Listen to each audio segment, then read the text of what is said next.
औज़ु बिल्लाहि मिनश्शैतानिर्रजीम बिस्मिल्लाहिर्रहमानिर्रहीम। प्यारे बच्चों, अस्सलाम वालेकुम। ये 8वीं जमात की उर्दू की किताब है और हमारा जो मौजू है वो है गौतम बुद्ध। गौतम बुद्ध के बारे में हमने पढ़ा है पिछले लेक्चर में। तो आज हमें इसका आखिरी पैरा पढ़ना है। हमने पढ़ा था कि उसका असल नाम क्या था, सिद्धार्थ था, वो किस राजा ख़ानदान में पैदा हुए, फिर 19 साल की उम्र में शादी हो गई, फिर उसने देखा लोग बीमार होते हैं, मर जाते हैं, वो इसी मसाइल में वो सोचने लगा बात क्या है। फिर 29 साल की उम्र में उसने अज़वाजी ज़िंदगी से किनारा कशी की। फिर ये तमाम आशा, ये ऐश व इशरत छोड़ दिया, बच्चे को भी छोड़ दिया, बीवी को भी छोड़ दिया, फिर सच की तलाश में निकला। फिर आखिरकार उसको इस पहेली का जवाब जो है वो मिल गया। तो वो उसने फिर शुमाली हिंदुस्तान में सफ़र करते करते वो लोगों के सामने अपने ख़यालात रखने लगा। उसके हज़ारों पैरोकार भी बन चुके थे। उसके 4 आला सच्चाइयाँ थी। तो जो उसने करा, मसलन जबली ख्वाहिशात का दुखों का मस्कन है, या दूम उसने बोला कि दुखों की वजह ख्वाहिशात हैं या ख्वाहिशात को पैदा होने से रोका जा सकता है। इसी तरह आज हमें यहाँ से पढ़ना है। अपने हक़ाइक़ को बुनियाद बनाकर गौतम बुद्ध ने इंसानी ज़िंदगी के लिए 8 रोनमा उसूल कायम किए। उसने कहा कि अपनी ज़िंदगी को हम हक़ पर चला सकते हैं, हक़ की ज़िंदगी हम गुजार सकते हैं, सच्चाई की ज़िंदगी। तो उसके लिए 8 उसूल उसने कायम किए, जिनको अष्टांग मार्ग कहा जाता है या 8 उसूलों का रास्ता भी कहा जा सकता है। 8 उसूल क्या है? तो उसूल ये हैं: सही इल्म यानी दुरुस्त नज़रिया, सही इल्म हासिल करना है, हमारी नज़र ठीक होनी चाहिए, हम इल्म हासिल करना चाहिए। और मुनासिब मामला फ़हमी यानी अगर बुनियाद दुरुस्त है तो ज़िंदगी दुरुस्त है। तो मतलब ये है कि मामला फ़हमी, बात को समझने की सलाहियत होनी चाहिए। हमें जो बात हो उसको हमें समझने की सलाहियत होनी चाहिए, तो ही हमारी ज़िंदगी दुरुस्त होगी। सही इरादा, दुरुस्त इरादा ही निर्वाण को राह दिखाता है। जो हम अगर हम दुरुस्त इरादा होगा हमें, तभी हम निर्वाण व नजात हासिल कर सकते हैं। तो हम सही रास्ते पर चल सकते हैं, यानी निर्वाण हासिल होने पर तमाम दुख फना हो जाए। जब हम नजात हासिल पाएंगे तभी हमारे तमाम दुख जो होंगे वो फना ख़त्म हो जाएंगे।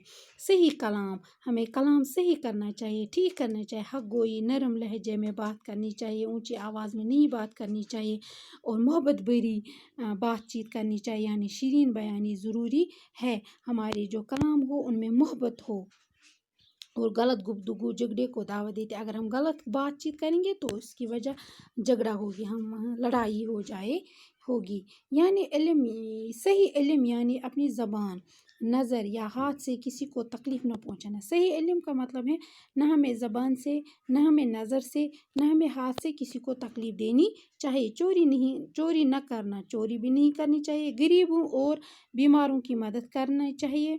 बद चलनी से दूर रहना चाहिए, बद चलनी से दूर रहने हमें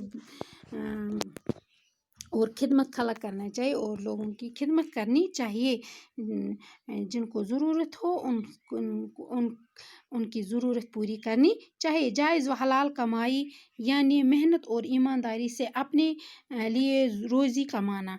यानी अगर हम जायज़ और हलाल कमाई है, नाजायज़ या हराम कमाई नहीं होनी चाहिए, तभी हम मेहनत करनी चाहिए और ईमानदारी से अपना जो ये ज़िंदगी है वो बसर करनी चाहिए। हमें सही कोशिश जारी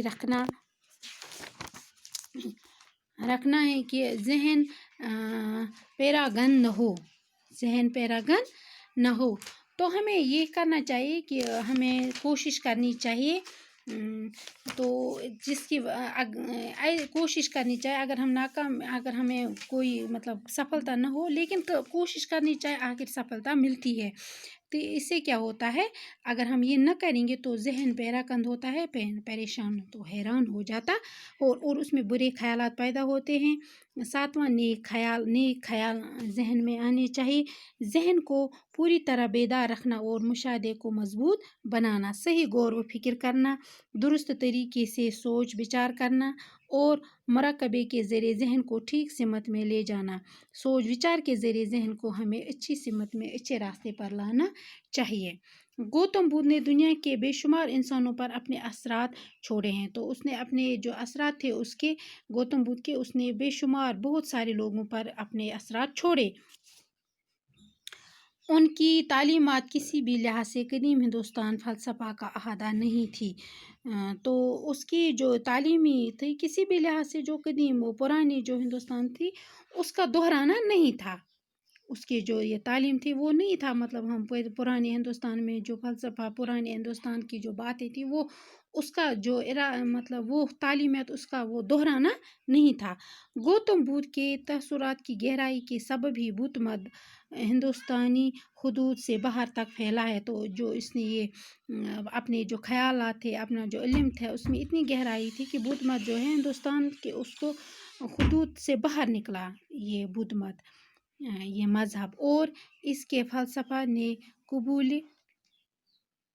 قبولی حاصل و عام کی سند حاصل کی۔ تو اس نے کیا کیا، تو اس کی جو اس یہ تعلیمات ہیں یہ ہندوستان کے باہر بھی گئے ہیں، تو یہ بہت مشہور ہوا، تو یہ بدھ مت جو ہے وہ ہندوستان کے باہر بھی پھیلنے لگا۔